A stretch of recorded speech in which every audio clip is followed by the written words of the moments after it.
Դուք Կճոյանի այս գործընթացին միանալը անկեղծ համարում եք։ Տղա ջան, ճիշտ ասած Կճոյանի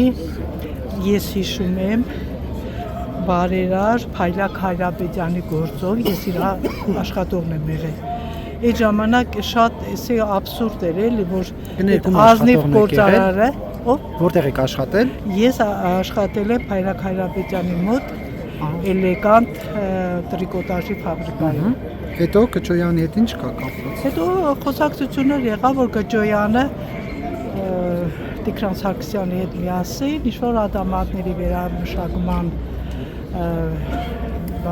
գործով աշխատատեղ ստեղծելու համար պետք է ներդրումներ անեին, Փայլակ Հայրապետյանը մեծ ներդրումներ արեց, նույնիսկ Բաղրամյանի հայրենիք ինչեր Հայաստան հանրախանութը Հայրապետյան եղբայրներ դրեց գրավի, մեծ գումարներ ներդրեց։ Բանից դուրս եկավ, որ այդ ազնիվ գործարարը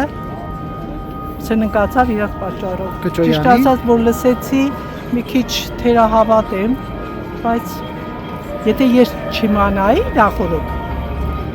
կարող ասենց ուրիշների նման ընդունեի, բայց Կճոյանի հետ կապված այդ պատմությունը մի քիչ հավատ չի